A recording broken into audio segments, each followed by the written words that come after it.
Hi, I'm Julia and this is my shed. So today's job is to try and sort out this rocking of the piston. So what I'm going to do is shave the big end down a little bit so it's the same diameter as this, and I'm going to remove this part of the piston head. Make up a plug that will fit in here with a tight fitting hole on the piston rod.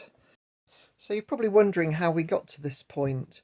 I did do another video doing a steam test after the previous one, but it just turned into a complete disaster and I just ended up moaning all the way through it. So we're fast forwarding a bit here. What I did eventually was take the cylinder out and try running the chassis without the cylinder, and as you can see it's running pretty freely. So this made me think that the problem was actually in the cylinder. So then it was like, now I need to figure out what the problem is with the cylinder. As you can see, I'm not putting a lot of pressure on. It won't do that with the pistons attached. And I think the problem is that if you bring that up, there's quite a lot of rock. Excuse the dirty fingernails. I've been in the workshop all day.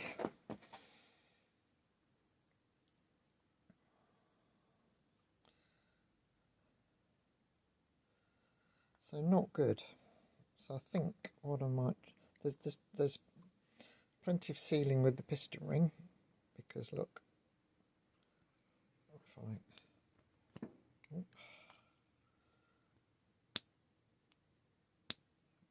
that's the test of a good piston seal, but we've got quite a lot of rock, and the only thing supporting the side-to-side movement of the piston is the fact that the piston's quite long. So I think that, I mean, there is actually marks on the piston which don't look good, which are in line with the thrust faces. So I don't know why it's gone like that, but just generally that's way too loose. So it may be that the cylinder's worn a bit, but to be honest, all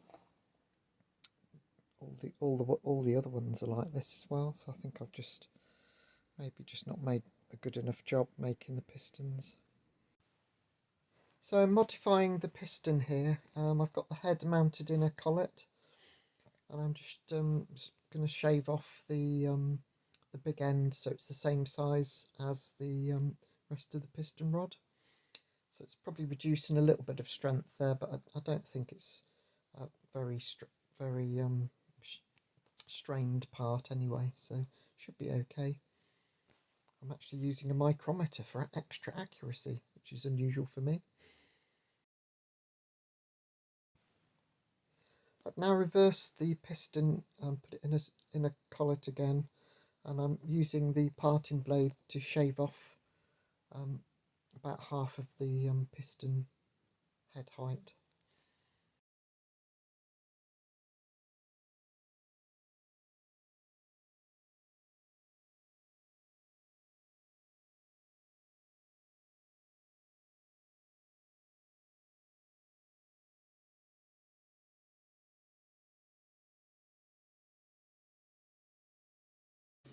I couldn't find my 5mm ream, I might just have spotted it.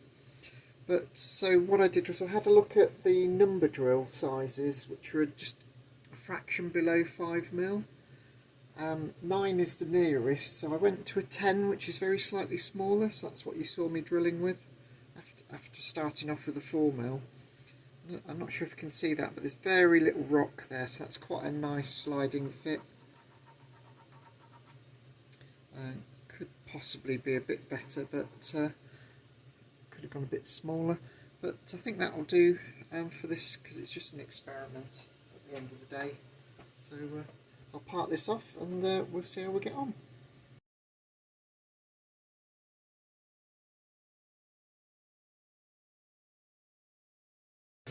So I've finished machining the piston, and I've made an end cap as well. I changed the piston rings for these BS silicon 010s, so we'll give those a go. These are sort of 3/8 on the outside, so there's a reasonable amount of squish. We've got good compression.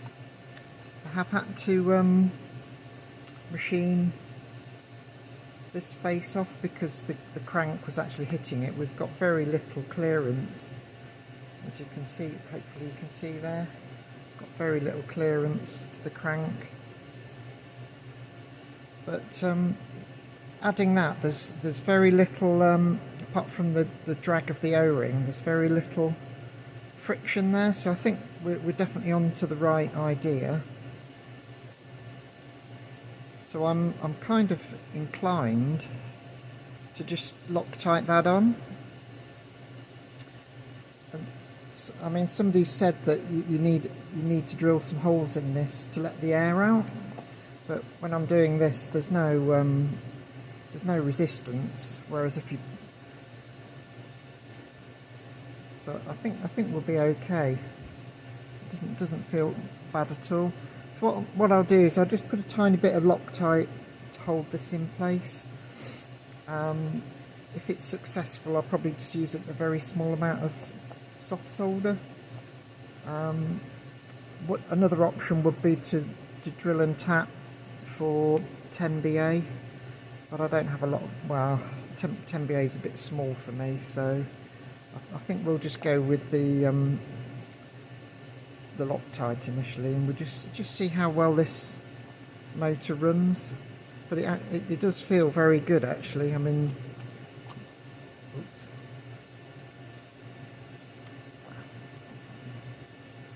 You know, it's freely turning over, so I think that's probably a good result. So we'll Loctite that, and then try and run it on air and see how it runs. Okay, so I'm using Loctite 603, which is not quite as strong as the high strength retainer I sometimes use. So I'm going to pop that through the... Okay. We don't want the Loctite dribbling into the rest of the cylinder, so I'm going to just have it that way up. It seems to be sticking quite well, so we'll give that 5 minutes and try and run it on air, I guess.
So that went well, so I then proceeded to try it in the chassis, and again it was running pretty well, so pleased so far.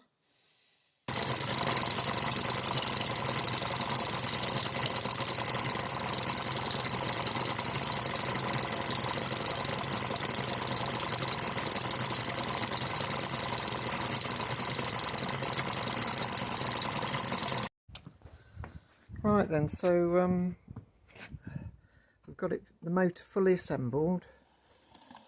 I have to put quite a bit of pressure on, but now I can actually turn the motor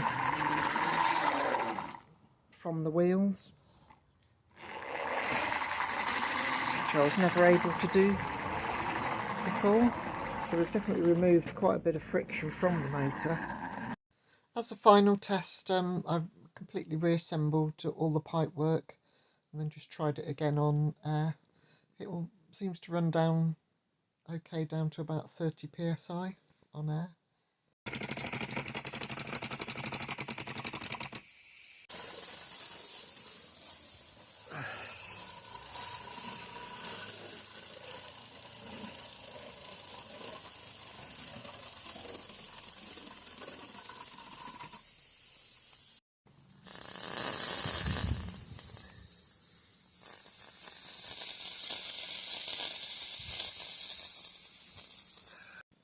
So that's Ellie actually running under its own power on steam.